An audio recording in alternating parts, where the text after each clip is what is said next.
Good evening, everyone. Welcome to the Fearfans podcast. I'm your host, Don Elmy, and with me is Nick Moulet. He's got his camera off because he's working on something right now. Let's see. And we got Jeremy, the head of Things Network, and we have Tom from This is Tom's World. Pickle Tom. Nice. That was like an 80s intro. Like, there you go. yeah. Nice. And we have Nikki, who's joining us after, it's been a while since we've had you on. So, yeah, glad to have you back. Thank you. Yep, glad to have you back. Yes. Hello, Sarah. Thank you for tuning in. I do have something Sarah. I want to show Nick if he'll get on camera really quick. I don't know if we're allowed to show that on here, man. Oh, you're talking about something. Never mind. Oh, Yeah. Hey, Nicholas. yeah. Hey, Paul. Thank you for tuning in. Nicholas. Nick. Yeah, No. Get on Jeremy's camera. talking to you. I'm coming over in just a second. Bear with me.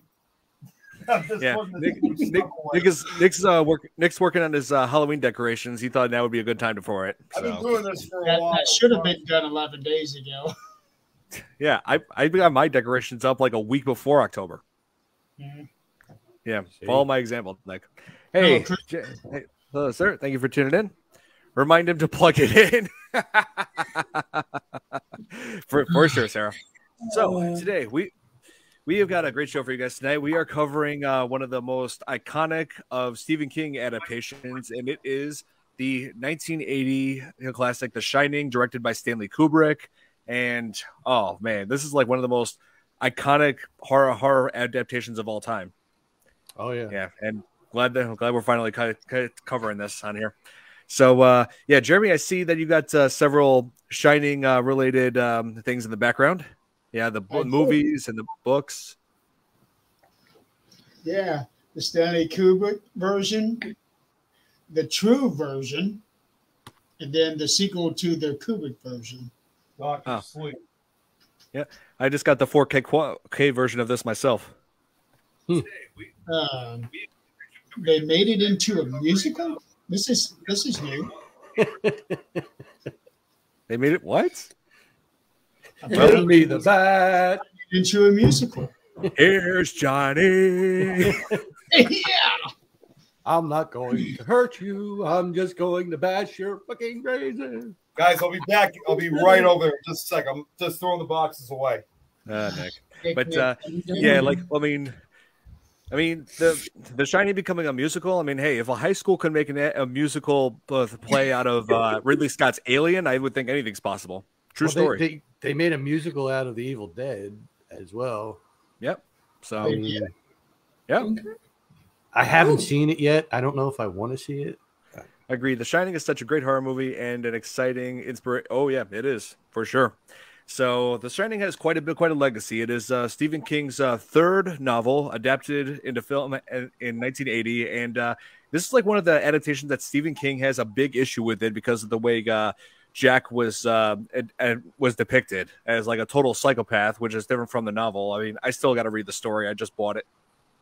Can I point out something though that may not be obvious because it's in the background? That's The Exorcist in the background. Yeah, the background of all of us. Oh, I didn't. Oh, here. You know what? You're right. I forgot to change the. I was looking at that. I'm like, fix that. wait a minute, deja vu. You know, speaking of The Exorcist, Come on, man. I actually just picked this up this morning at Walmart. The story of The Exorcist. Huh? Oh, wow. Same picture. Imagine that. Here it is. Uploading right now.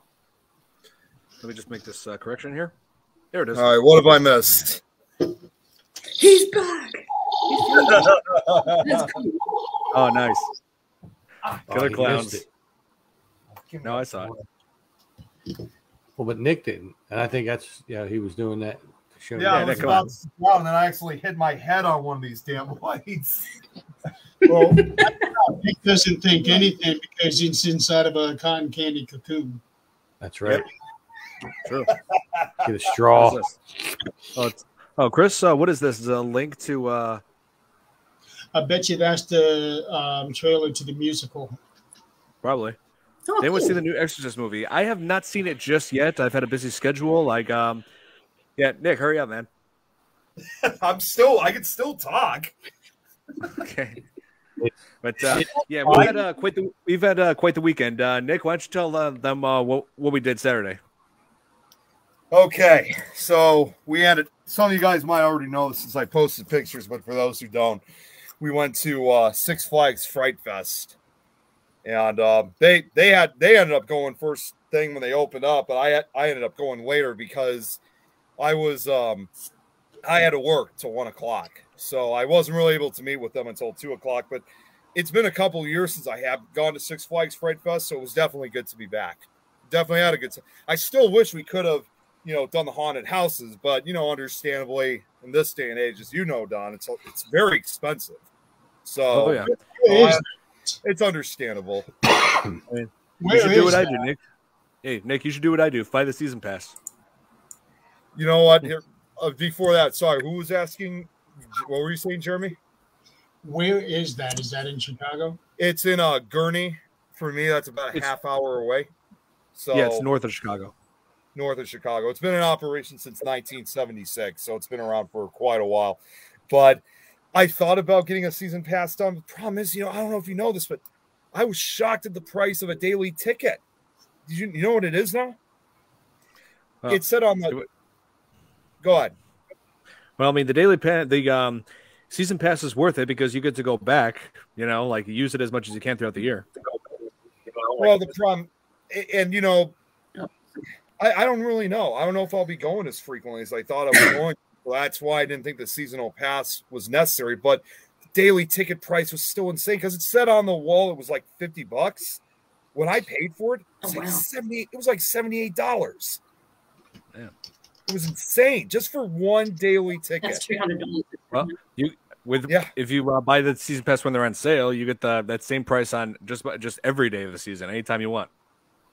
If you just go to an abandoned amusement park, it's free, and you will be just as scared, if not more, trying to ride the rides. Just saying. I think it would be a lot of fun to be able to go to an abandoned amusement park. I would. It would be. Well, there's that one in West Virginia. What was that one called? You know which one I'm talking about? There's an abandoned. They allow investigations. And they say John Denver actually haunts it too. No, I don't think it was. John Denver. Lake West Shawnee Virginia.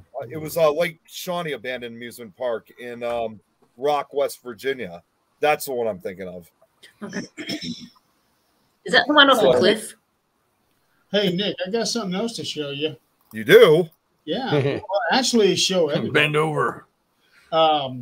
This actually just came in the mail all the way from the Netherlands. So as everybody knows by now, we have a chapter of things in the Netherlands, and oh my God, I love it. Wait, let's put a solo out. I want to see the full thing.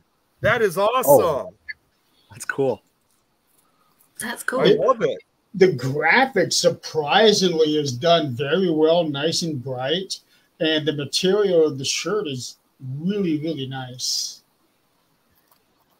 Yeah. Hey, Allison, yeah, talking about Lake Shawnee amusement park. That's what she's because before it was an amusement park, it was a Native American area. Well, most places in America were though. Yeah. Oh, Connecticut. Oh, nice. Yeah, she's from Connecticut. Yeah, and I wanted to answer a question here. What? What's up, Nick? Is that the one that's off? Is that the one that's off a cliff? The amusement park. I don't know if it's off a cliff. I know it's kind of deep embedded in the woods. I know that. Okay. At least I've never been there, but I know a lot about it. So I never heard of anything involving a cliff. And how does Cliff feel about having that off of him? Yeah. So Sarah's asking us about how we were on the rides at Six Flags on the roller coasters. To answer your question, usually that happens to me around somewhere between 0 to 0.1, usually just 0. He's like me. Normally just 0. Yep, we've been on. Let's see, we've been on the Batman. We've been on. Let's see, Raging Bull. It took like 2 hours for. We took us like 2 hours. Everybody's favorite ride. So as you can imagine, it's gonna get real crowded. you wait like 2.5 hours for it. Oh yeah. Tell them what happened once we got close to the ride, though, Don. Close to ride, which one? Raging Bull. What happened as we got closer to the ride? And then it malfunctioned. They had to run tests on it, and then kept us waiting longer. Then we ended up getting on. Yeah, we were close to the front. And Don, he was actually like kind of starting to feel reluctant because I know you said it was starting to get too cold. Yeah, it was dropping to the 40s. Yeah, I had to keep pushing Don, saying like I tried to do my best to keep him patient. Like, Don, just give it a few more minutes. I'm sure we'll be on. It'll be back on real soon.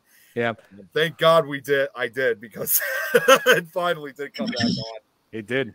One of you guys should have strapped a cell phone to your chest and just had it recording. No, I got zippered. I've got something like that. Yeah, I usually, when I go on a roller coaster, I go while wearing something that had zippered pockets, so that way I don't have to worry about my phone falling off. Yeah, my cousin Mark had that issue. Like when he went on Raging Bull, his phone fell out of his pocket. Never saw it again. Oh wait, no, not Raging Bull. It was Superman Ultimate Flight. Oh, yep.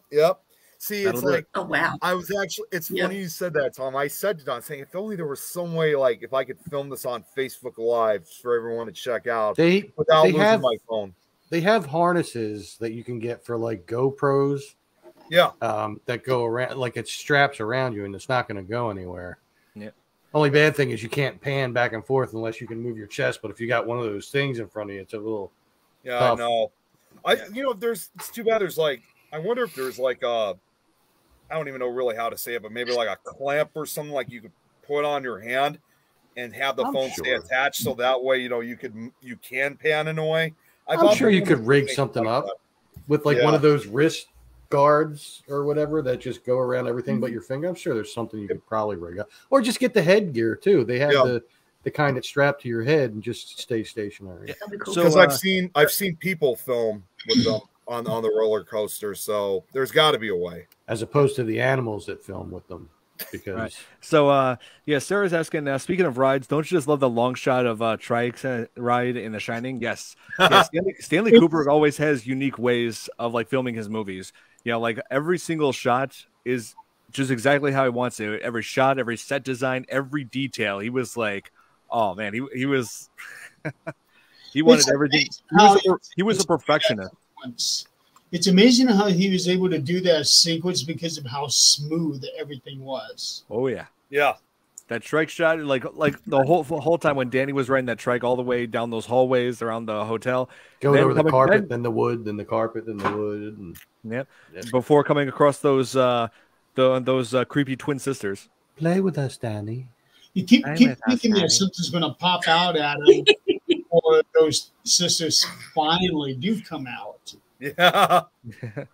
That was like one of the most iconic shots of the entire movie. Just that one tracking shot following that trike all around. And they've done tracking shots like several times throughout this movie. It's like when Hallerman, when he was like came back to the hotel to check on everything, like he was Hallerman, he was going down the hall, tracking shot, keeping you in suspense. Then out of nowhere, Jack hits him with the axe. That was like one of the most surprising deaths I've ever seen. Yeah, I know. Yeah. It's Halloran, not Hallerman. Halloran, yes. Hallerman. Yeah. Hallerman, yes. Scatman Carruthers, man. One other thing I want to show you guys here. I just discovered this about a month ago. And to me, this here is a national treasure. And this is... Here, let's just slow lay out on this one. This here is The Long Walk. The Long Walk, huh? By Richard Bachman. This cool. is Stephen King. Stephen King wrote 7 novels under the Richard Bachman name. And this is in the early 70s. And I checked it out. This is an actual first printed, first edition copy of this book. Oh, really? Yeah. You said it's in the early 70s? Library got this. This is a library copy, as you can tell. And they put laminate on the cover. So that, to me, that kind of ruins the monetary value to it. But still, this is something that's really rare nowadays. And you said hey, Jill. Early 70s? Hey, Jill. Hey, Jill. Glad you can join us. So wait, Jeremy, you said it's from the early 70s, that book, that copy? About no late 70s, like 70s.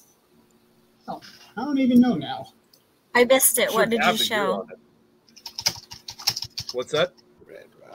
What did he show? I missed it. The Long Walk by Richard Bachman. It's a 79 novel. Okay. Yeah. Here, I'll zoom in again one more time. That way you can see a better look at it again, Jill. Nice. All that. Yep. He used that name for several books, including Thinner. I've heard of Thinner. Thinner. That was the last one before he got outed. Right. And so, yeah, like when you look at, even when you look at the story of The Shining, there are like so many different, again, I noticed so many different tropes that Stephen King has used in a lot of his stories. Like there's the main character being a writer, and there's the issues of domestic violence and abuse, and also, let's see, a child who has an extraordinary ability. Yeah, like I've noticed, like the child with extraordinary ability, we have seen that in Carrie, Firestarter, let's see, The Langoliers, and also Langoliers. Or even just a child in Jeopardy, period. Yep. Well, that's the thing, too. You always hear this all the time, is that every classic horror movie always has some kind of creepy kid in it. You always have to have a little kid sitting or standing there whispering. With red hair. Yeah. Oh man. Yeah, and let's see. Oh, and also, I guess they consider the character a man-child in The Green Mile, but he had an extraordinary ability too. Oh yeah, that's right. Well, and then Allison also another Janney. film that later demonstrated that was also about almost 20 years later, The Sixth Sense. It's another primary example, with a kid being involved. And then, of course, a few years later, to a lesser. That's not Stephen King, though. Well, no, but I'm just saying, like, when it comes to classic horror films, they always have some kid involved, whether it's Stephen King or not. Here, Sarah said you should be wearing gloves when handling that. What is she talking about? The book. Yeah, The book. Like the white gloves, like what historians wear. Book is already laminated, so I can't do anything to it unless I try to take that laminate off, and I'm scared to. Yep. Because if I take that off, I'm taking the cover off. That ain't gonna happen. I've seen reboot of The Shining. Have you seen The Shining reboot? Jeremy has. He's got it right there in the background. Well, wasn't that what's it called? Which is a much more faithful adaptation to the movie. Yeah. Yep. The book. Oh yeah. I mean, what kind of killed it for me was the terrible CGI in that. In some scenes, I do remember like a little bit of bad CGI. Even in the late '90s, CGI wasn't perfect. Nowadays, they could do it spotless. Yeah, they can do it. They can get it. They can basically get away with it at this point. Yep. It's better. It's not perfect, but it's better. It's much better. So there is times I still It's sometimes a lot better than the CGI in the Langoliers. Wow. Oh my god! Yeah, don't even get me started on that. That was that was the one. Too, don't forget, Don. That was the one in the airport, like at the beginning, right? Yes, yeah, with right. Bronson Pinchot or whatever his name is. Yeah, Balky. Perfect Strangers Balky. Yes. Yeah. Well, of course it was. Don't be ridiculous. Don't be ridiculous. Now we're also happy we do the dance of joy. Die, die, die, die. Oh man, I miss another that show. A Chicago-based show. Yep. And that's where Family Matters came from, actually. Family Matters is a spinoff of that show. Correct. Because she worked in the newspaper building as the elevator operator. Yep. That's right. I remember. It was one of my shows. Yeah. This is Tom's World? Is that one of your episodes? No, not yet. Oh, man. But wait a second. here, Allison's asking, how is Steven doing now? I haven't heard anything lately about his health. I think I haven't heard much about how he is lately, but as far as I know, he's all right, and he's still writing novels. So, yeah. nothing's holding him back, apparently. So last time I seen him in anything was Sons of Anarchy. I try to stay up to date on him. He seems to be doing well. He had just done a whole bunch of interviews when Holly came out. He seemed to be doing all right, but got to keep in mind the guy is just turned 76 years old. Yep. Yeah, he is. Yeah, he's getting old. Old fart. Yeah. I mean- do remember too. He was also. This was 3 years ago now. He was also one point a guest on the Late Show with Stephen Colbert. So he's still making media appearances. Oh, and by the way, real quick, since we mentioned this is Tom's World, just wanted to let people know about this. How many times it's been mentioned? Well, this show it hasn't been mentioned yet, other than from Nick. So Well, no, it has been displayed. Don briefly mentioned it earlier too, so that counts as one of, as I mentioned. So it's already 2 times. Yeah, and like, yeah, I saw your channel. Like, I saw you appear yesterday on when it was doing that live stream of The Last of Us Part 1. Yeah, you joined us just briefly on that. Yep. Yeah. Yep. So. I came in there with Clark Kent. Oh, He was on my feed for a little while there. I was teasing him so bad. I'm like, because the picture is of him, I guess, is Clark Kent ripping off the shirt with Superman. And the things he was saying, I said, you're not really doing a good job at hiding your identity. Not that it was ever really that great. All you did was have a curl and put glasses on. We all knew. Oh, man. Wow. But yeah, I guess that's his thing. He just likes going being Superman on YouTube. Yeah. So, what? Yeah, there was that one incident in the late '90s, early 2000s where he was hit by a car on the roadside, but thankfully he recovered from that. So Stephen King, 1999. He almost lost a leg from that, but they really. Oh yeah, it was bad. It was really bad.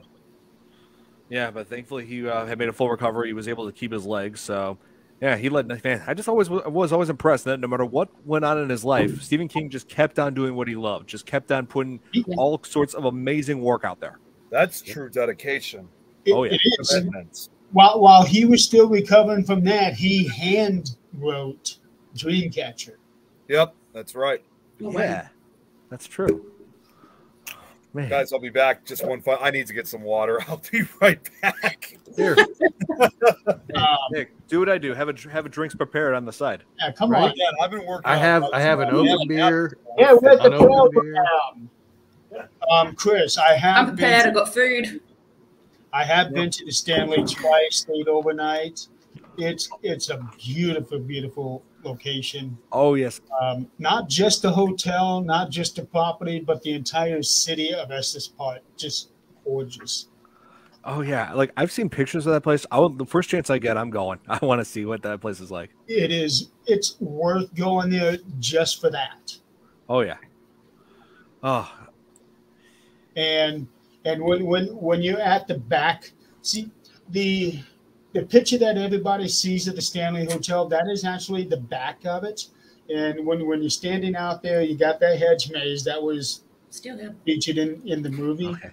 And you see all these mountains and everything in the way that it is just a gorgeous scenery. Oh, totally.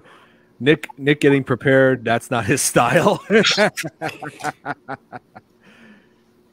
Larry, hey, better late than never, Billy. So we were just getting started. Not that late, Not that late, no.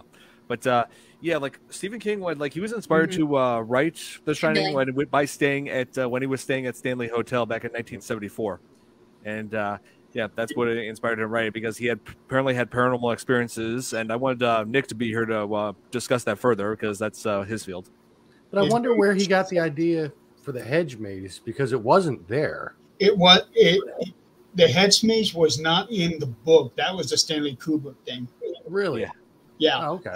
In the book, it was animal topiaries. Topiaries?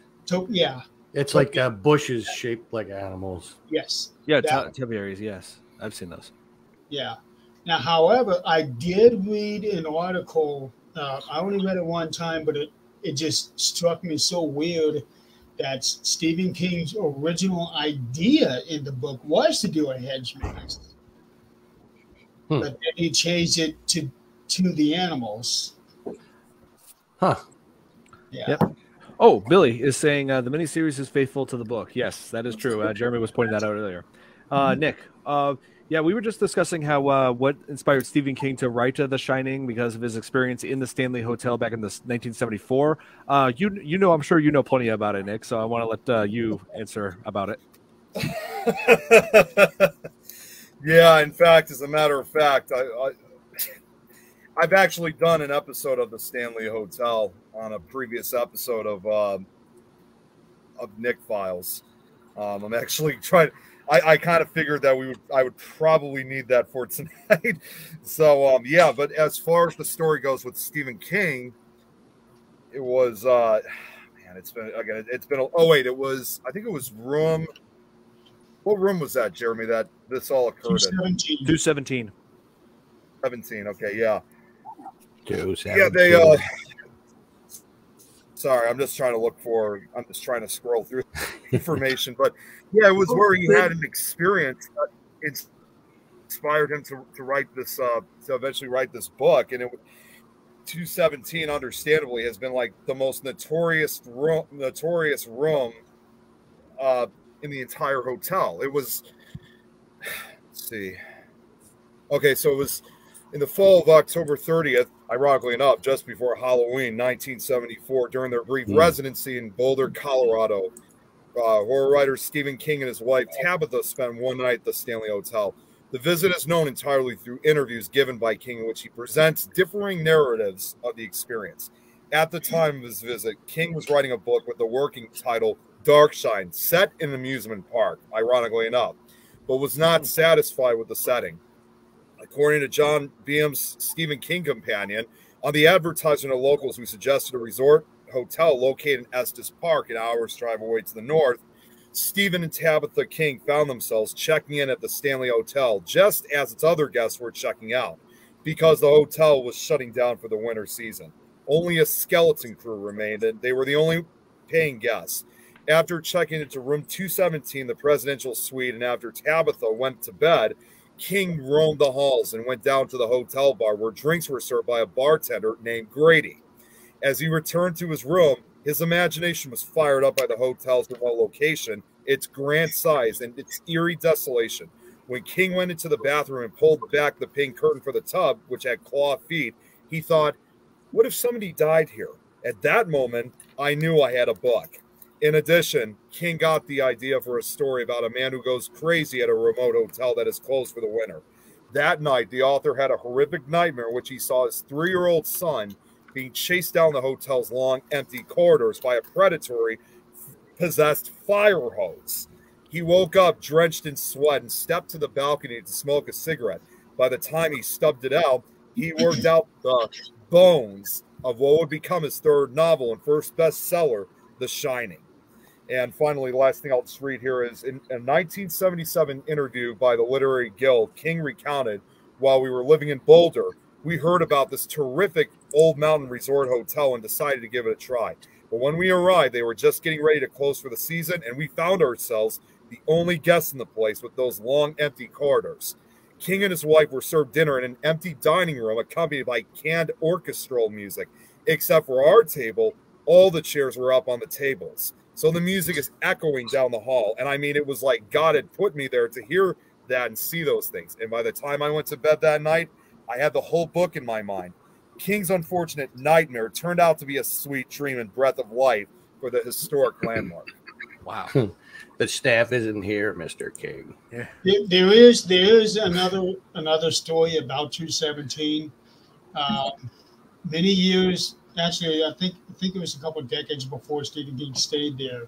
There was a maid in there turning the room over after somebody had stayed, and something happened, and the room exploded. Yeah, it was a fire that occurred in 1911. Yeah, Man. It exploded, Oh, yeah. and somehow that maid survived. That was just a little bit before he was there. That's right. Yeah, there was the gas explosion of 1911. It almost killed the head housekeeper, Elizabeth Wilson. She was lighting the lanterns in room 217 when there was an explosion which destroyed the second floor above the main dining hall. Oh, Elizabeth was blasted through the floor into the McGregor dining room below. But yeah, believe it or not, she survived with only broken ankles.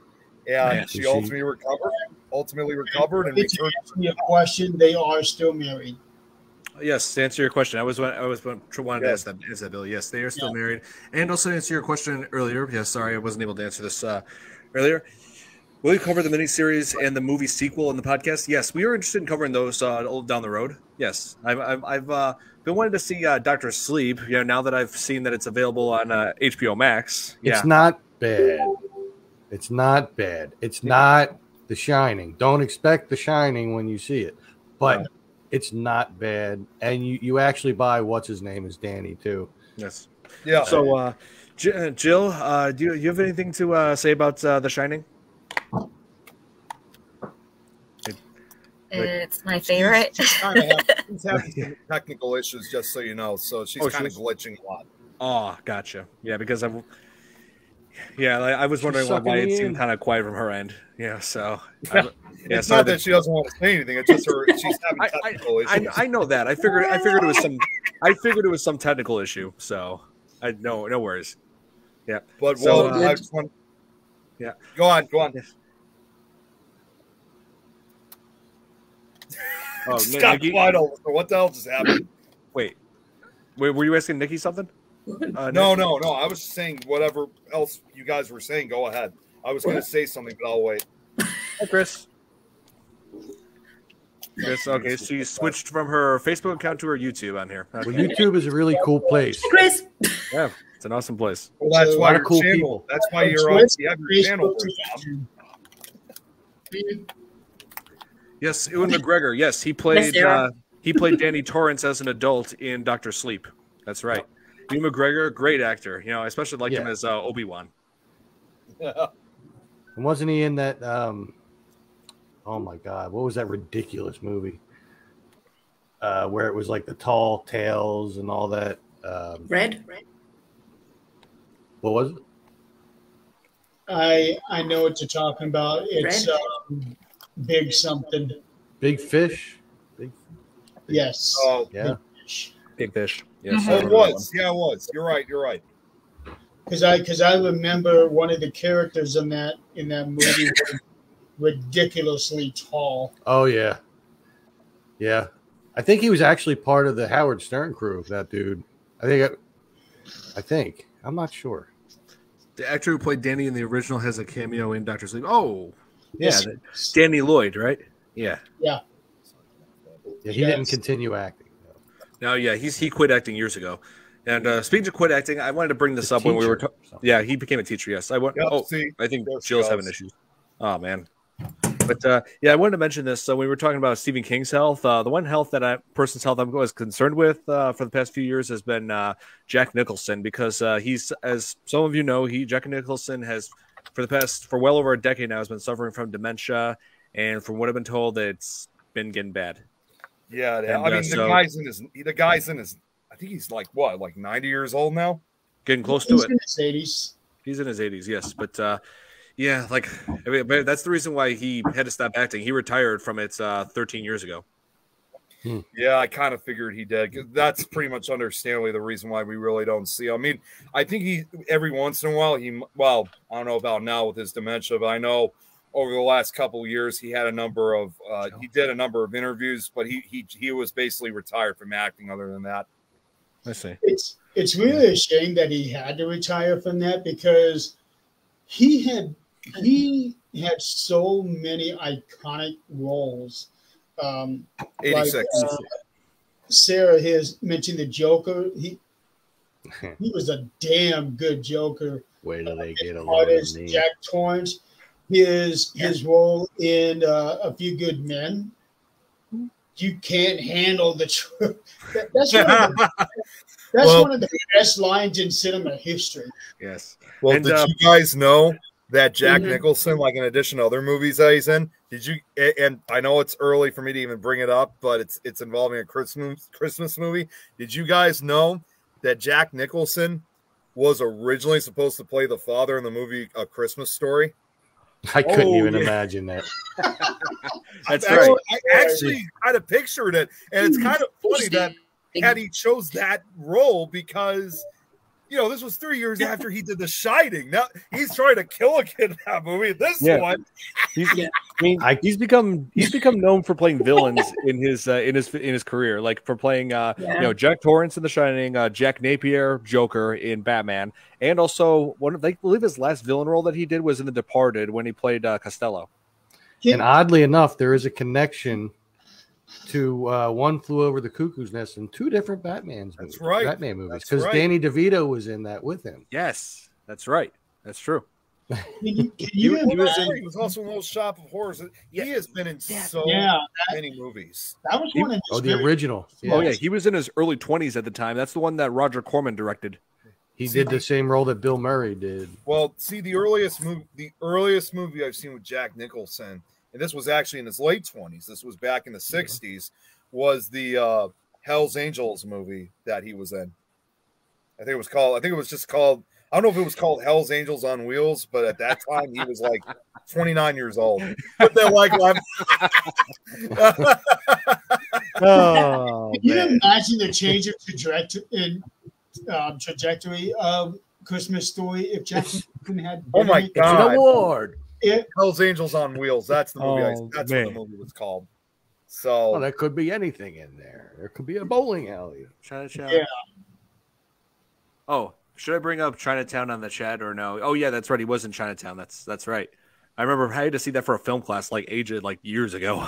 Well, and also, and let's not forget one other movie that he was in. This was part of an ensemble cast in the mid-90s. Obviously, he was also in Mars Attacks. Yeah.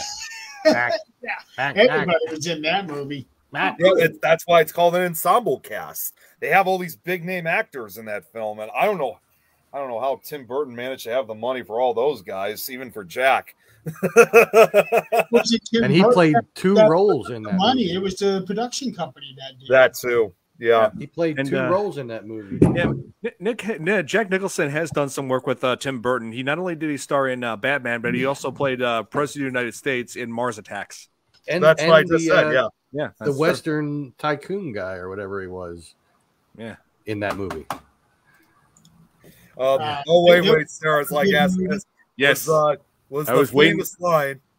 Here's Johnny. Line improvised. I was waiting for someone to bring that up. I knew that was going to come up in this. Yes, that was improvised by. It was improvised by Jack Nicholson himself. It's a reference to the late night talk show with Johnny Carson. Here's Johnny. That. You know what I was just thinking of, and I gotta bring it up, but it's still associated with The Shining. Is was the Simpsons Treehouse of Horror episode, The Shitting. Yes. Yep. We got to talk about the parodies as well. All work and no play makes Homer something. Go crazy? Don't mind if I do. Give me the bat, Marge. Give me the bat. If I remember right, and I could be wrong on this, but if I remember right, in the book, Jack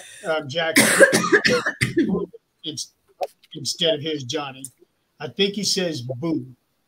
I could be wrong. I know he does that in the miniseries, but I think that's what he did in the book as well.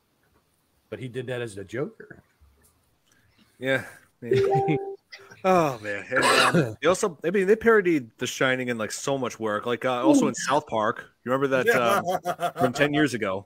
Yeah, that Halloween episode where Randy buys a Blockbuster, and the Blockbuster is not successful. This is the time when streaming and Netflix and was just taking over as far as home viewing.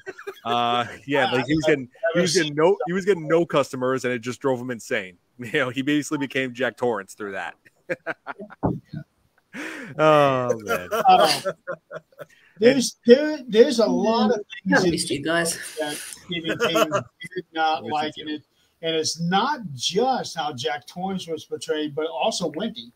He did not like how she was portrayed because in the book she was a strong woman, whereas in the movie she was very weak.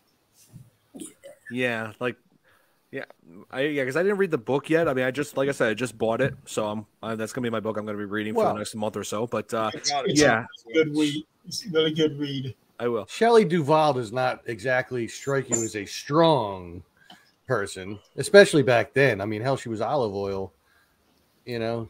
Yeah, it was. That's true. Like Robin Williams as Popeye. Yeah. Yep. Oh, but actually, the line from The Simpsons, I got it wrong. It Johnny wasn't Mnemonic. all work and no play. It was no TV and no beer. No, make Homer no something, beer, Yes. no TV makes Homer go crazy. something. and I just Yeah. I Tom, I just can love see you being that person. Say no beer, no TV. Yep. And I also like how like just that whole parody of The Shining on The Simpsons, it was just amazing. Like Bart just like cutting through the hedge maze and oh man. And Well, what I really liked is when the blood comes out and Mr. Burns says, "Oh, this usually comes out on the second floor." I knew you were going to bring that up. the blood from the elevator, yes. Oh, here. I wanted to answer this question that Billy had. Or here. Do you guys miss Gene Hackman as an actor? He was amazing. I especially liked him as Lex Luthor.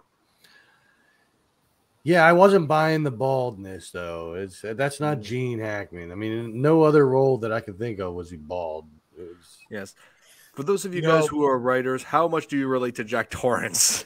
Well, I only relate to Jack Torrance in just one way. Actually, I relate to Jack Nicholson in just one way. People, ever since I was a teenager, people said I have the Jack Nicholson grin. People actually compared, like whenever I laugh, my grin, people compared it to like the Joker in Batman. So I can't relate to Jack Torrance because I don't drink, and that's another thing about when Stephen King was coming up with The Shining in his head.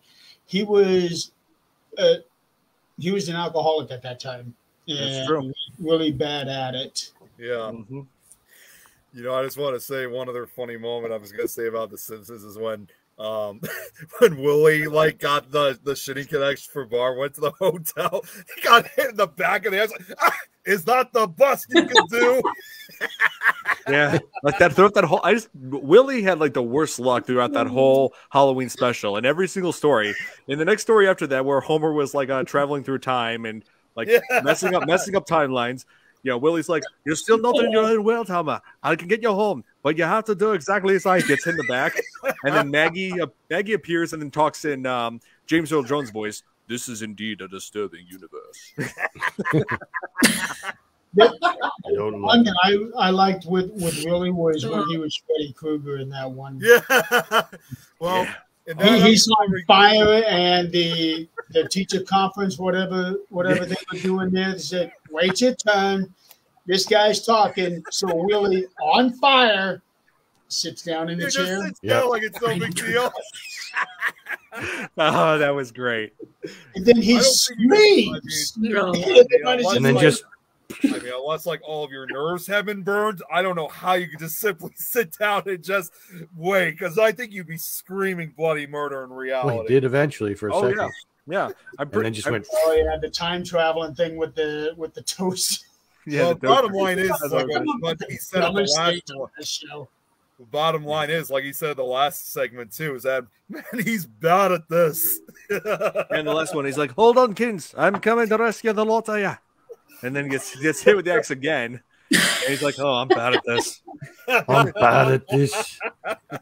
Okay, you know what? That just got me in the mood. After we're done with this, I'm going on Disney Plus and I'm watching the Treehouse of Horror, the Halloween specials of The Simpsons. There you go. I'm going to sleep watching it. Me too. I've already watched that a month ago. The first 20 of them I did. Oh man. Oh, here, Billy wanted to ask everybody this. What do you think of Nicholson and anger management? I've never seen that one. I've seen it, but it's been a while. That was with was that with Adam Sandler? Adam Sandler. Yeah, I do remember that one. That wasn't bad. Yes. Hate Adam Sandler. I saw it when it came out in theater, and that's the only time I've seen it. Yeah, it wasn't bad. I wouldn't have paid to see it, but it wasn't bad. Yeah, I got you. Yeah, but I like a lot of Jack movies, so yeah. I'm very happy. La la la la. See. Nice. Yeah, of course they threw in Mo as the bartender for a Shining parody. Yeah, it's like, what do you have there? Is there anybody better than Mo to put in that role? I mean, who else are you gonna find? Yeah. What do you want, a flaming Mo? Nice. Yeah, Hank Azaria. Don't you have more comments about the cinematography? Oh yeah, I just love just how detailed like every single scene is. Like, oh man, like, dude, just not only just the tracking shots, but like the focus on the characters. Like, oh man, like the whole editing was just perfect.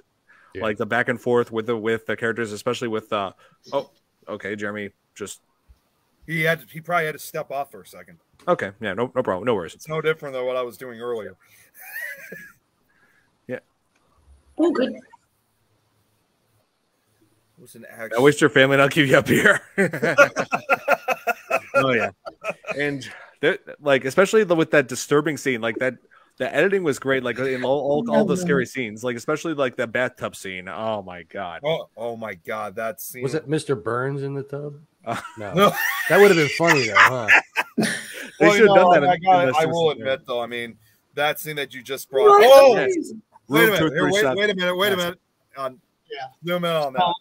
So this right here is a documentary, and it just goes into great detail about The Shining and all the hidden messages and the hidden innuendos in the film.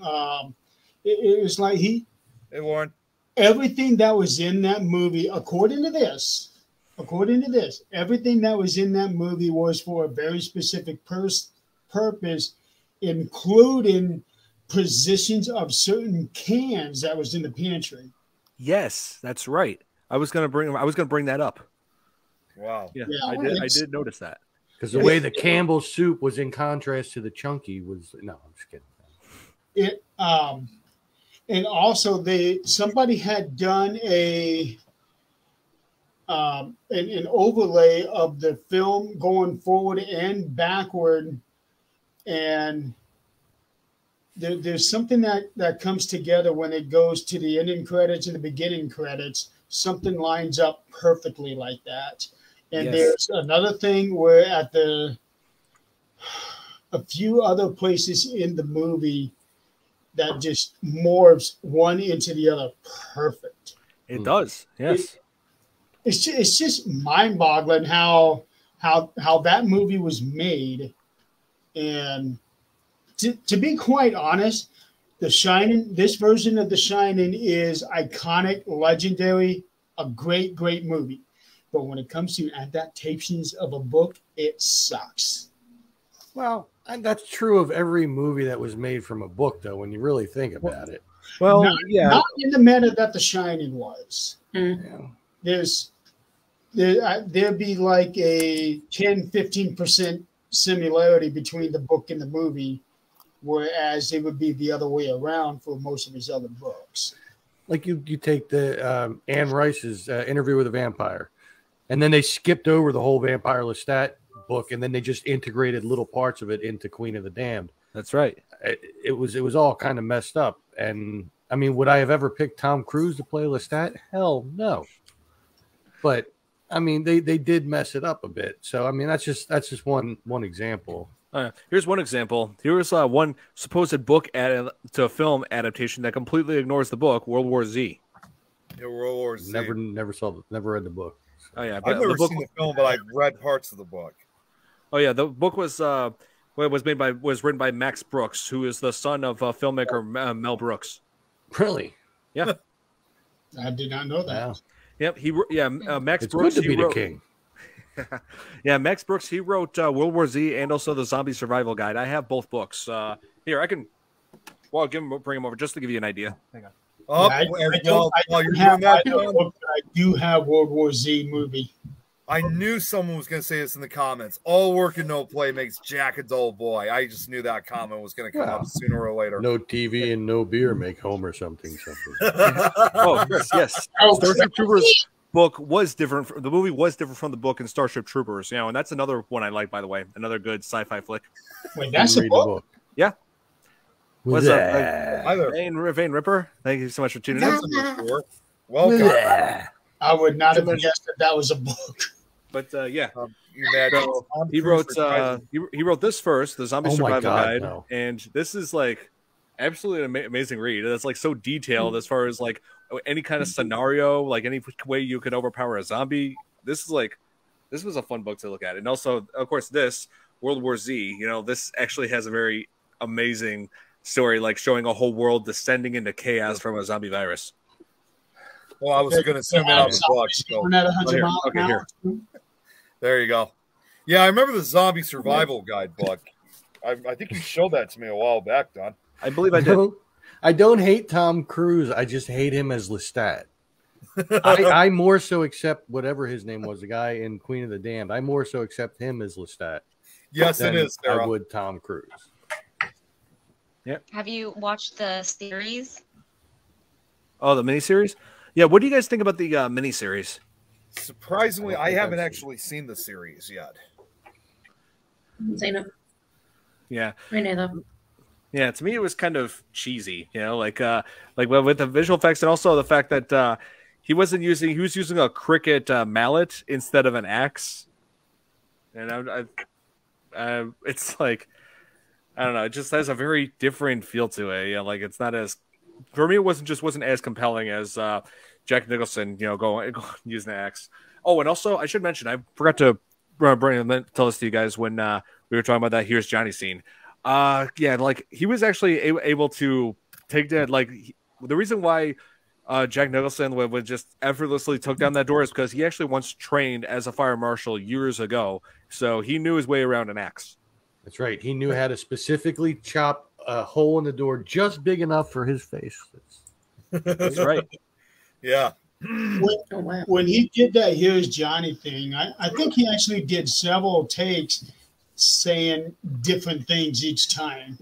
I wouldn't be surprised. That didn't look like just simply one shot, like not like that one and done shot. It had to take a couple shots. I would love to see that compilation. Just who's your daddy? Hey, we saw that with Homer at least 3 times, and he messed up on the first 2 rubs.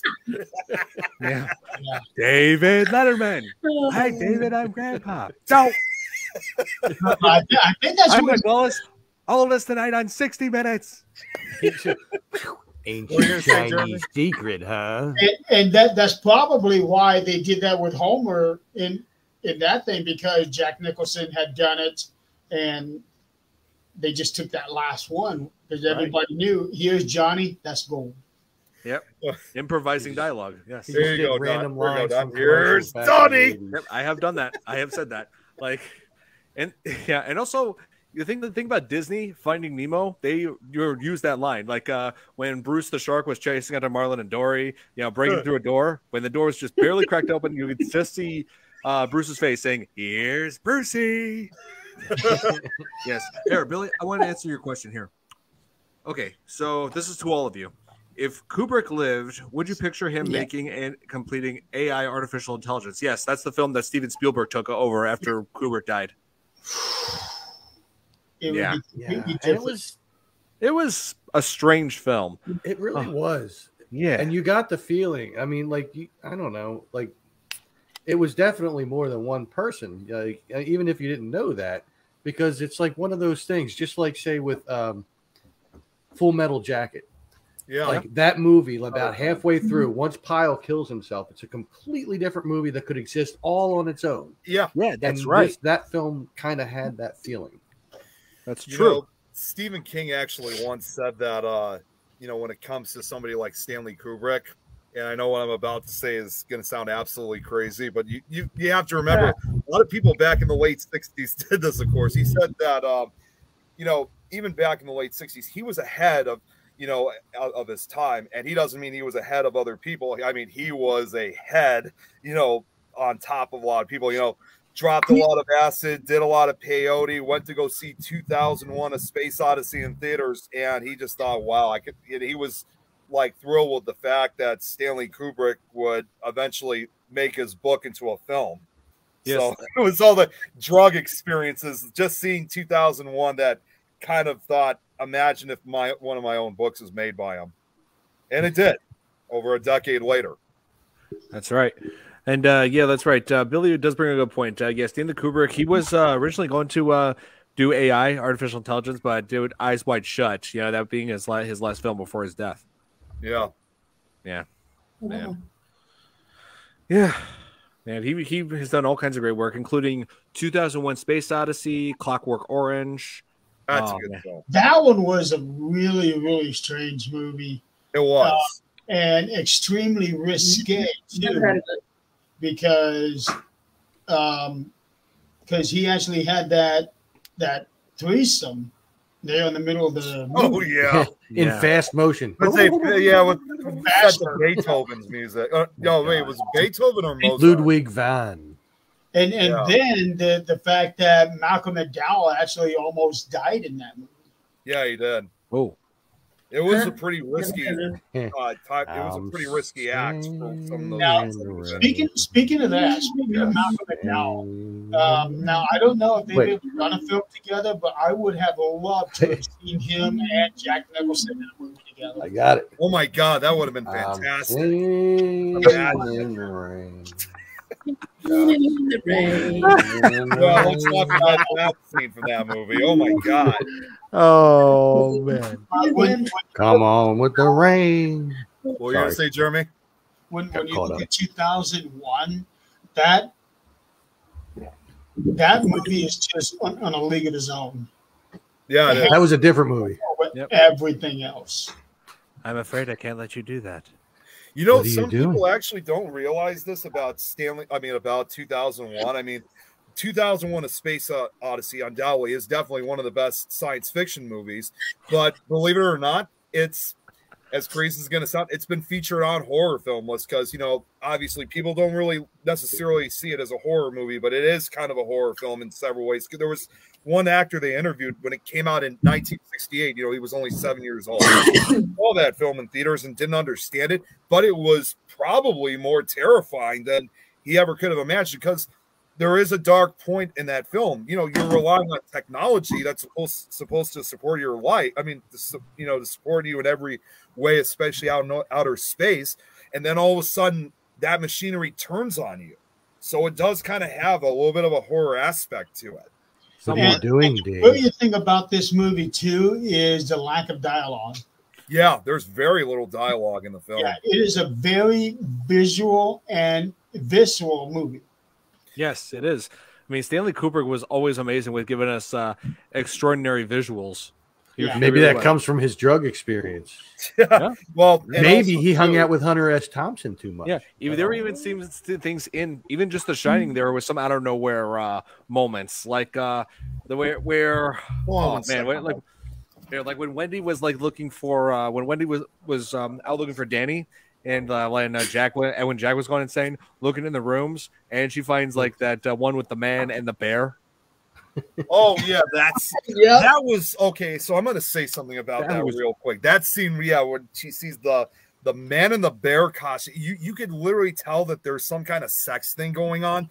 You don't know what's going on still, but you know it's not good regardless. The boner was the dead giveaway. I mean, Oh my god! And also, and of course, there's that bathroom scene, like where with the old where woman. Jack sees this woman, and then walks towards her, starts making out, but then in the mirror notices it's an old rotting woman. Yeah, like an old hag of some sort. Mr. She's like Burns. a beautiful woman at first, and then like starts turning into the zombie. I mean, that was just disgusting. Yeah, it was basically Mr. Burns. the ghost was basically trolling him, like saying, "Oh, here's a very like incredibly beautiful young woman," and makes out with him. He looks in the mirror, it's like, "Psych, you're kissing a disgusting rotting corpse." Why are you kissing me, Simpson? There's another part in this movie that really sticks out, and this was actually brought up in this.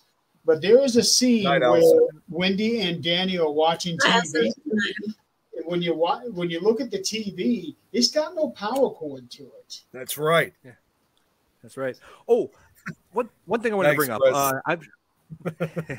So I'm guessing many of you are familiar with the Steven Spielberg film Ready Player One. Yes. Yes, they And, have. No. The Shining has played a role in. Wait, what? I'm sorry. No. Somebody say no. something. Go. Okay.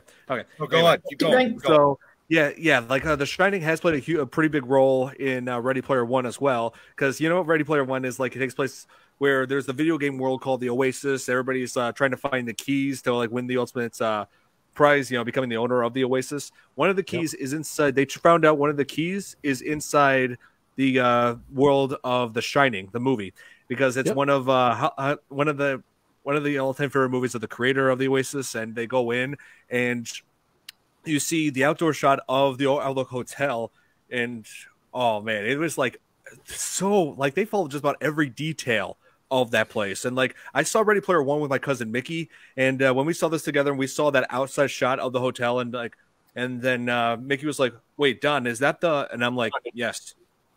And I'm like, "Oh, it's like yes, they have put that hotel in this movie. Everything was just so incredibly detailed based on what you see in The Shining, including that bath. Yes, it is. Again, shut up now. Watch. Yeah, again, the bathtub scene. That they threw that into it as well, and the hedge maze, everything. You know, I gotta just throw this out. The actress that played that zombie woman in the original film, that was her only acting role. She never did any more films afterwards. See, that's so there was two people that was their only acting role. Her that was it. I mean, played Danny. Yeah, the Ready Player One scene. Yeah, that scene was cool. Yeah, there's something very specific about that scene. There was a certain phrase that was a clue to get the key. Something never took, like a choice she never took, something, and it ended up having to ask the girl to dance, and that's how you got that second key. Yeah, that's right. So let's see what I was going to say. And I also wanted to bring up the whole psychic power of Danny Torrance, him along with his guide Tony. Yeah, like oh man, like those scenes where he's just like, Mrs. Torrance, like Danny like manifesting here, Mrs. Torrance. Oh my god. Yeah. So I wanted to ask you guys. I don't want to go in. Bring up Sarah's last comment. Sarah, are you talking about the carpet in the Stanley Hotel being the same as the one in the movie? If that's what you're talking about, no, it's I don't think it's the same anymore. Well, and the other thing too, it was never was. Well, and also when they shot certain areas of The Shining, it was actually filmed in two different spots. There was the Timberline Lodge, which I believe was up in what was that? I think in Oregon. I think I know obviously, Jeremy, I remember when you were there for when I did those episodes of Nick Files. I covered those two places. Yeah, I want to say that it was in Washington, but I'm not sure. All I know is that I checked out that hotel and it is expensive. Oh, it is. Okay, so it was the Timberline Lodge and Albany Hotel. Albany Hotel, I believe, is in California, and Timberline Lodge, I believe, is in Oregon. So along the Pacific Northwestern areas. Yeah, that's right. And they are both said to be haunted in reality. Oh, cool. Yes, it is. So I wanted to ask you guys, each one of you, what was your favorite? What do you think is the scariest moment of The Shining? Starting with Jill. Jill, what would you say was the scariest moment? Other than the bathtub scene, maybe the twins. The elevator, the twins. Elevator with the blood, yes. The blood that usually gets off on the second floor. Oh, I got off on the wrong floor. Yeah, let's see. What about you, Jeremy? What did you think was the scariest moment? I'm going to say right there at the very end where Wendy and Danny are in that Bobcat or whatever it is, leaving the hotel, and then all of a sudden, boom, there's Jack frozen. Yep. I would say that's the scariest. He went from Jack Torrance to Jack Frost. I gotta say that sudden cut to that scene because you're not expecting that. To me, hey, that God, remember when in the end of that episode that you were talking about with South Park when Randy got frozen, he was still able to talk though. Yeah. What do you did like?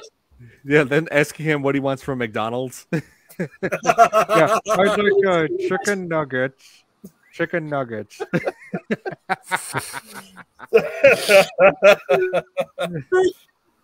Oh man, Zero's ahead of us. Oh man. So, and let's see. What about you, Tom? What do you think was the scariest moment? Well, actually, as an adult, it's different than what was scary for me as a kid. As an adult, it was really just the end. That look on Jack's face as he's frozen and just frozen in time. Just the idea of that just blows my mind and scares the shit out of me. But when I was a kid, it was the whole bat scene. It was just so intense, like Wendy, darling, light of my life. It's. I don't know. It scared the crap out of me as a kid. I gotcha. The most ironic part to be scared of, but Nikki, what would you say is the scariest moment of this film? Probably the bus scene for me, and the twins as well. The twins were just weird. Yeah, they were strange. It's like they didn't scare me even as a kid. Like they don't threaten. They're not like acting like threatening or anything. They were just offering. Evidently, they were just offering Danny friendship, saying, "Come play with us forever," meaning they'll be friends forever. So it's like, okay, forever and ever and ever. That's right. What about you, Nick? What was the most terrifying moment of this film? I think it was kind of a couple scenes. I mean, I'm gonna kind of go with everybody else. The twins, the bathtub scene, but not necessarily a scary scene, but it was still shocking though, was the scene, when Wendy goes down and sees all the work that Jack had worked on, picked up that paper and sees the words, "All work and no play makes Jack a dull boy," written over and over in reams and reams of paper, which it's scary. It's terrifying in itself because you think to yourself, you start realizing signs. Yeah, well, it also shows not only that he's been going crazy, but how long he's been going crazy. Oh man, that would take like hours and hours just to type that. It's like have you seen there was no copy and paste. Yeah, with a typewriter. This is a typewriter. Oh my! I got one of those. Those take a while to type. Yeah, and for me, the ending was among the most shocking moments. With the jet, not just because of Jack's frozen face, but what it shows after that zooms into a picture that I'm guessing that was open to interpretation as to what it meant. Is Jack was somehow linked to the history of the hotel? But a lot of people think that. But for me, it was just saying now that Jack is gone, he has become one with the spirits of the hotel. That actually ties in with what Grady had told when he was telling him, when he was serving him the alcohol, when he came into that ballroom that was all of a sudden just filled with people. You're the caretaker. You've always been the caretaker. And I take that in along with that picture that he's always just been there. Well, and also too, there's a lot of different interpretations with the film. They even sometimes question if the ghosts are even real to begin with. Is it really a haunted hotel? Because sometimes it could be just because when you feel the cold, you feel the loneliness, and obviously when you're completely isolated, it eventually drives you crazy. It could lead to hallucinations, that kind of thing. And so even without the ghost, you can kind of see that the hotel becomes more of a character in itself. But, there's that popular theory about that picture that after when Jack dies, he somehow got absorbed with them. But there's also this theory, like you said about Jeremy, that maybe he's always been there. It may have also even been let's say his dad or his grandfather, because in the early part of the film, when he's talking to the original manager, to the manager who said about the murder that occurred 10 years earlier, about the guy who killed his family, which included the two little girls. And then all of a sudden Jack runs into that same person, that ghost.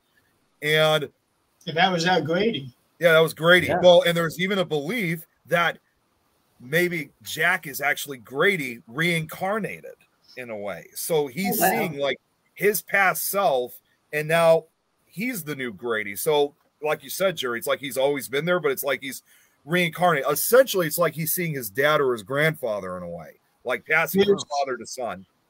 There's another connection that I don't think very many people have made that I have recently when I started going through all of his books again.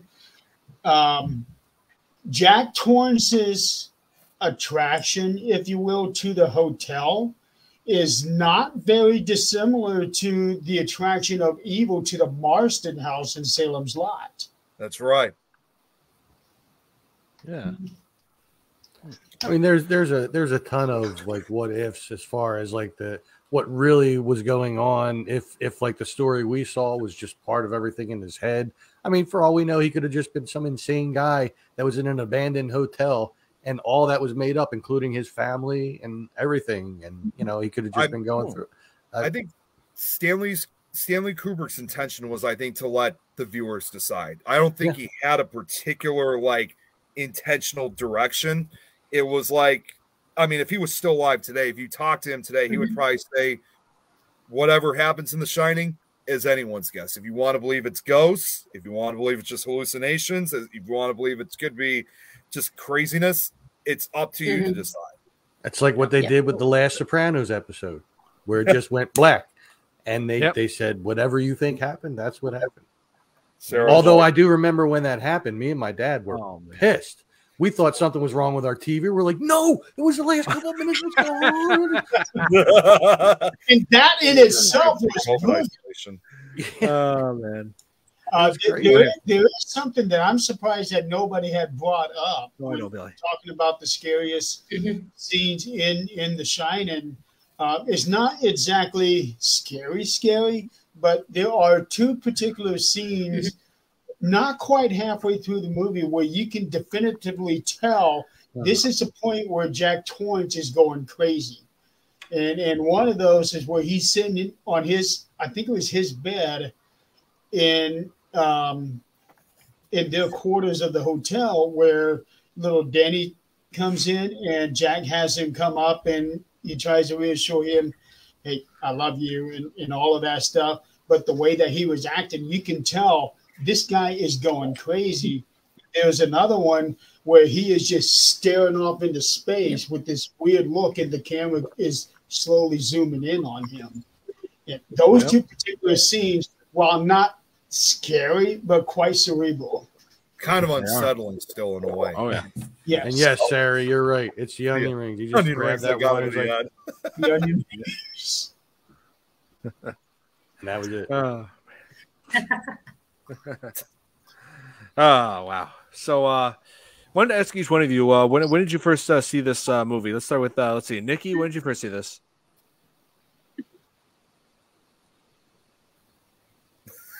Everybody. Very long time ago. I think it was back in 1990. Yeah, I saw. Yeah, you're right. I saw this when it aired on AMC. Of course, on Fearfest. Yep. Let's see. What about you? Let's see, Tom. Let's see. When did you first see this? It was probably mid '80s. I saw it on like a cable station we had locally at the time called Prism, which was just a regular cable like HBO or all that.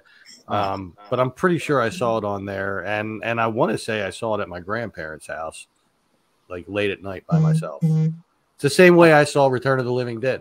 Yeah, same way I saw Dog Soldiers. You know, alone in the house, 10 years old. You know, parents didn't even know what kind of violent, gory movie I saw. Well, my grandparents loved showing me all kinds of like they took me to see Nightmare on Elm Street, the first one. Did they? I had nightmares that night about Freddy Krueger. The only nightmares I ever had about Freddy Krueger, because every other time I was with him when he was in my dreams. So, not with him. Not in well, you should. I was gonna say that would have been a great episode of This Is Bob's World. It's just another one in case. So Freddy. So what are we doing tonight? No, like I was actually helping him in the other dreams. Interpret that, what you will, but yep. Let's see. Jill, when did you first see this movie? What year was it? that it came out? 1980. 80? Yes. God, I was so small. So, yeah, my first four is 5. So anywhere after 5, I could have been 6. Yeah, I think I was about 10. Yeah. 6 years old watching The Shining. Oh, you beat me. Oh yeah, that's why the girls scared me a lot, like the ghost girls. That's around the same age that I saw like The Exorcist for the first time, like 6, 7, somewhere in there. That's why it scared the crap out of me as a kid. 6 or 7 and seeing The Exorcist. My yeah, God. I think so. When was it The Exorcist Me came too. out? That was It was 1973 came out. 70. Yeah. Because by then they would have had it on TV, but it was the TV version. But still, it was scary as a kid. Me too. Oh yeah, It'd be scary, even the TV version is pretty disturbing. Yeah, there was no crucifix sex going on the TV version, but Oh God, no lick me, none of that. Wouldn't happen. Jesus.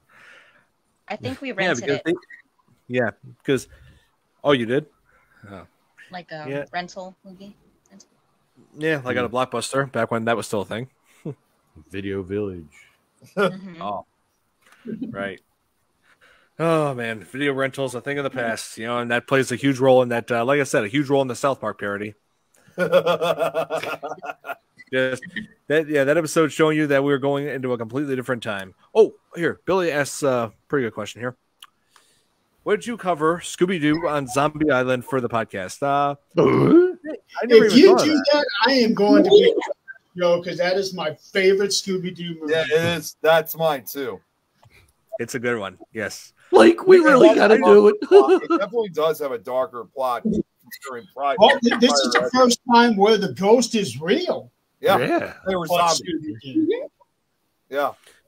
Well, if you don't include the 13 Ghosts of Scooby-Doo. But. Well, that's true. Yeah. And I guarantee at some point in there, Freddie recommends that they all split up. Typical. But And and he gets to go with Daphne. Yeah. What's going Of course on he- when they go off on their own? Of course he does. Yeah, I'll consider it. I never thought about covering Scooby Doo movies on here, but I'll consider it. Yes, I mean, then like we definitely got to because I know that some of you guys on here, you go through some scary situations. Yeah, they do. Yeah, and obviously many of you on here are fans of Scooby Doo, so yeah, I think at some point we will cover Zombie Island. Yes, Scooby Doo tattooed right on my arm. There. I was Hang on. Really? Zoom in on that. You're getting a lot Let's see. of solo layouts today, Jeremy. Whoa, Hey, that's me. Don, you forgot to ask me about when did I see Shining? What the hell? yeah, I'm sorry. What I got caught up in conversations. I'm sorry. Yeah, He's only so covered the bottom panel. Like I'm not a Scooby-Doo. pothead. oh here. All right, when did you see The Shining? When I saw that, Which when I is saw The Ghost. Shining, I was Yeah. when I saw The Shining, I was probably about 12 years old, and I think it actually couldn't have came at a better time because, again, as I've always said numerous times, it was right around the same time that I was just be turning into this up and coming young ghost hunter. So seeing that film could have been a better time because that was at the start of my paranormal career. So it scared me, that's for sure. Definitely did. Mm-hmm. I watched The Shining 2 when I was 12. Well, and That's right. I actually got to bring, come to think of it now, because Jeremy, you talked about this earlier in the show around that same time, because we saw it when we were in Colorado, and we were about 2 hours away from Estes Park. And Jeremy, kind of like you, I think I probably told you before, I had the opportunity to check out the Stanley Hotel, but When we were at Adrian's house, we were supposed to go 45 miles from the Stanley. I was going to ask Adrian at some point, if we were still going to go check it out, but I know we were kind of in a rush because we had to go to Canyon City. So yeah, we never did get the time. Well, hopefully next time we'll be able to. But yeah, I definitely agree.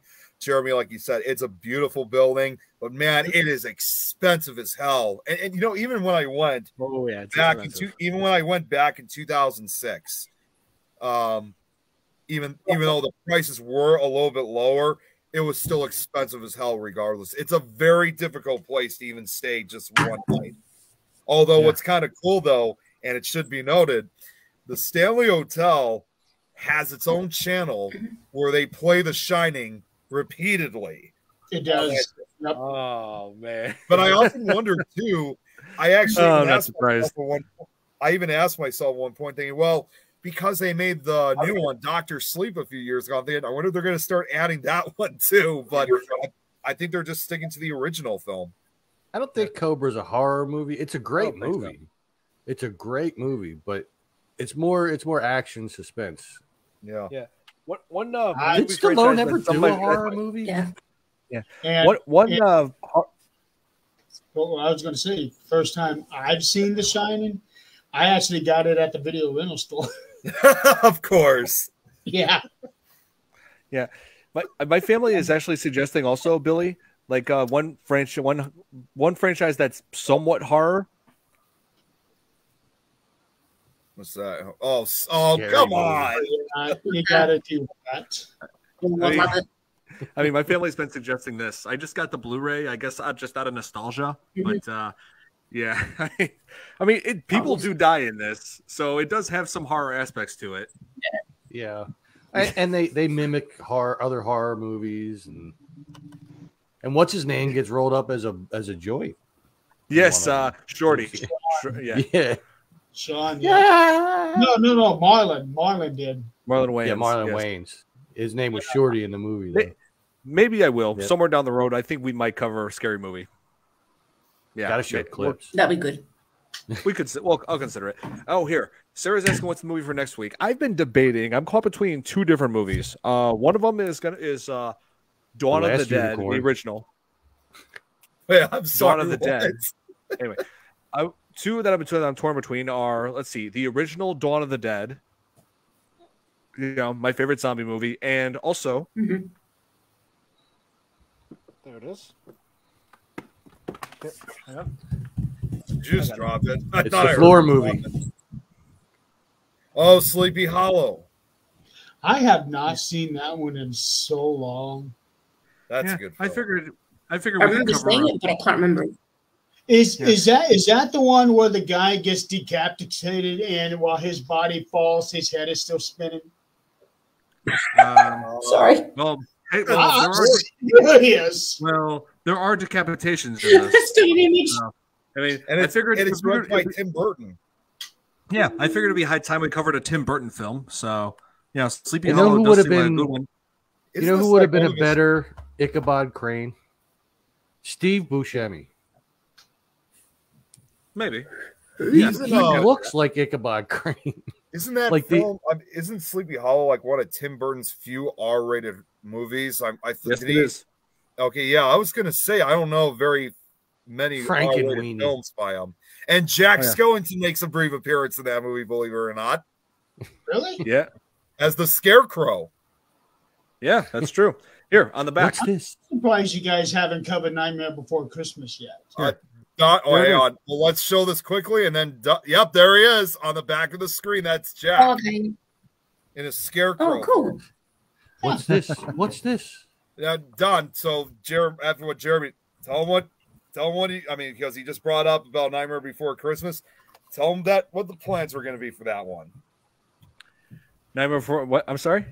Nightmare Before Christmas, because Jeremy said he's surprised that we haven't covered it yet. You guys haven't covered that one yet. Yep, we are in December.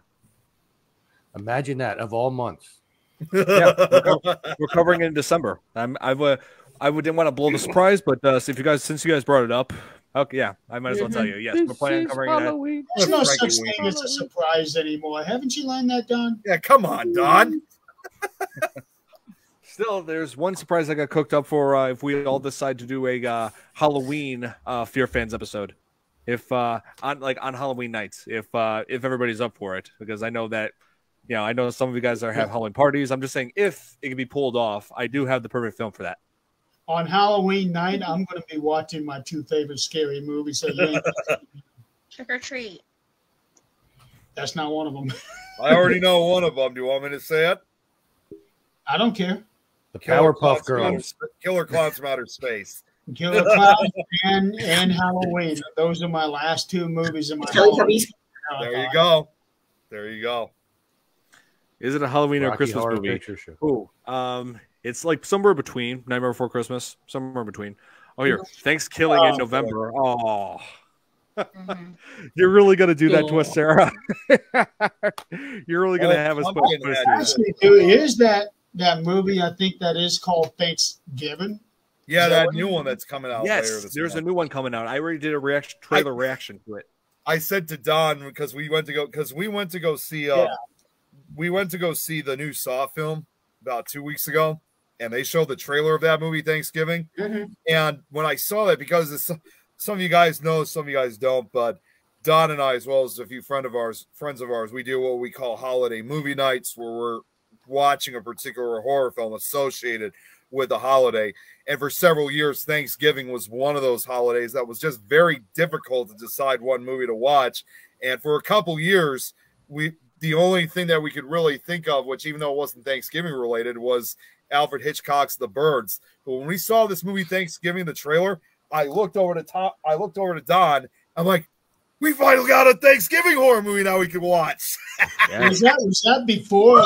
Oh, yes, Sarah. I love Great Pumpkin Charlie. I watch that every year. Same. Nick, was that before or after I sent you the trailer to that? That was before. Okay. Sarah, don't even start. Uh, I almost forgot. It's going to happen. Trust me on that. It's going to happen. Spoiler alert: Snoopy's the killer. Oh no! Snoopy the whole time. That's the killer in my story. No, it's Peppermint That Patty, makes sense. the girl with the red hair.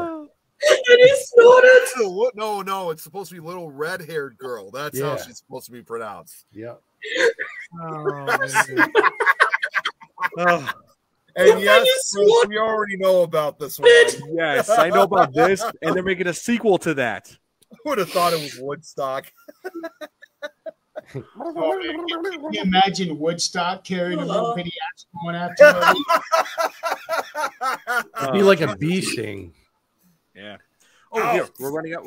We're just about out of time. So, we got to make our announcements. Okay. Yes. So, Yes. So let me just get mine out of the way real quick. I'll be brief.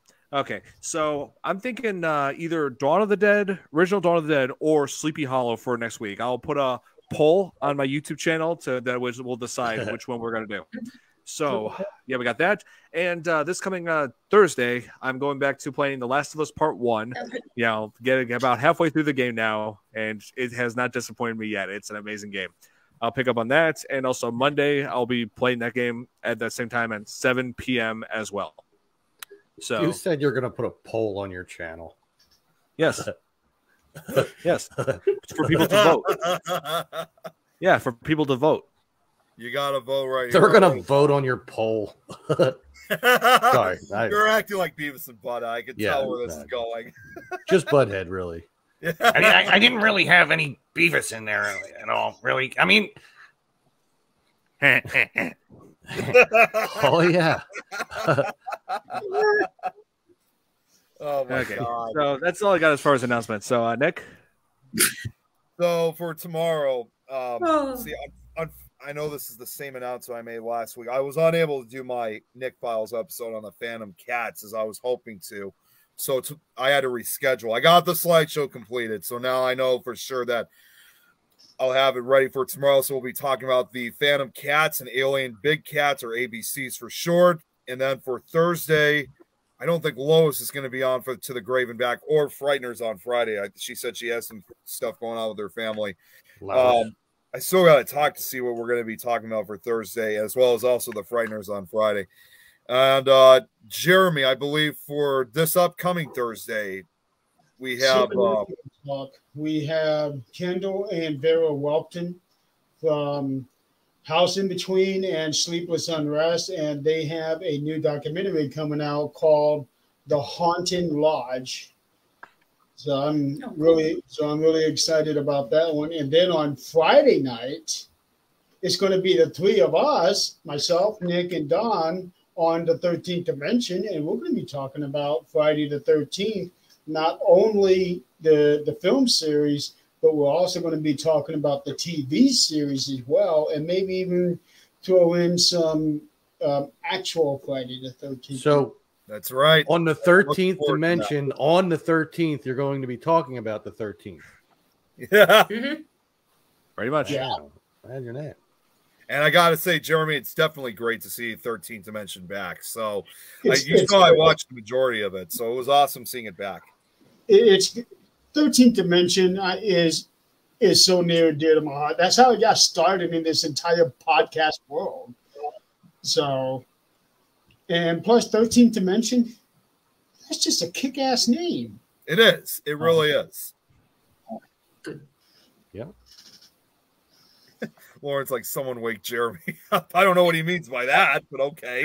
That is our, well, we don't call him the Rev anymore, so he's now just Sean Whittington. I keep forgetting that. Yeah. Well, that is because his first page got hacked, so he had to do this new one here. So we just got the stage name. Okay. Yeah. Okay. But that's all I got to say, Don. I gotcha. Okay. It's up there with this. It's up there with it. Oh. Didn't feel bold, right? Wait, does it still count if she didn't spell world right? So does that still count? Well, yeah, I already wrote it down. Exactly, right? Yeah. Oh man. So that's all the time we got for today. So I think since it's Halloween, I feel like Sleepy Hollow might be more of a Halloween film than Dawn of the Dead. So yeah, I do. Maybe Sleepy Hollow will be the one we cover. Yeah. So next week we'll cover Sleepy Hollow. I'll have to watch it again. Okay, cool. Okay, here. Let me lend you my. Here, you know what? Send it to me. Send it to me as an attachment in an email. Here, I'm handing it to you. Here, grab it. How tripped out would you all be if I did that and I had it in my hand? You need to do that trick that Jenny and I did a couple years ago on the show. What trick was that? That was when we were doing chicken nuggets. So it was myself, Jenny, and Chris. Hear me out. I forget who came up with this idea, but I had my own screen. Jenny had hers. People had hers. So what we all did is that we all got a bucket of chicken nuggets. And what Jenny and I did is we put our bucket right behind the camera. And what Crystal did is she had hers right here. So she went like this, and I did that and grabbed a chicken nugget from mine. And I was getting ready to eat it, and then Jenny starts complaining. So I take the same chicken nugget, give it to her, and she reaches behind hers and grabs hers. So it looks like that chicken nuggets were going from Crystal's house to my house to Jenny's. Right.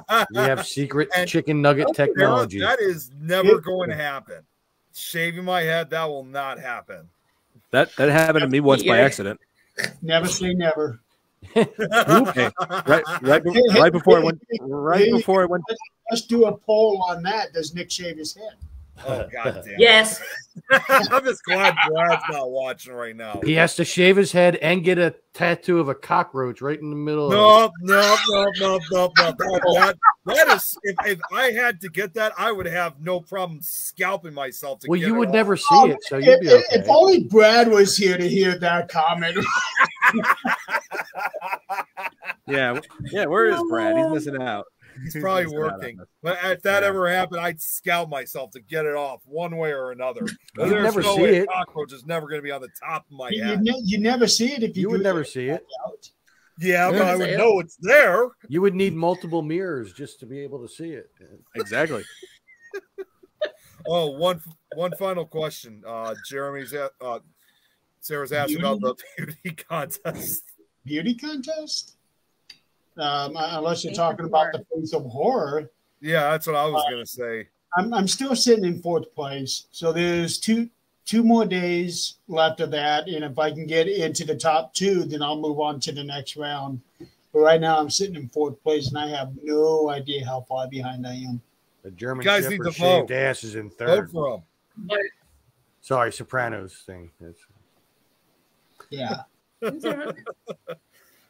So I'll more than likely get knocked out on this one, and that's fine. Yeah, at least you tried. I'm just glad I got as far in it as I did. That's right. There was 101 people in my group to begin with. Wow. Oh, wow. It's too good looking. I made it to 4th place. So, Man. Okay, so that's gonna be it for tonight. We got to get off because he's got to start his show. So, thank you guys so much for tuning in. Be sure to tune in next week when we cover Sleepy Hollow. Looking forward to that. Cannot wait. So, thank you, Jill. Thank you, Nikki. Thank you, Tom. Thank you, Jeremy, and of course Nick for joining me on this. I've had so much. It's always fun having you guys on. Always. Yes, definitely. All right. Take care. Bye. Good night, and see you guys next week on the podcast. Good night. Good night. Bye.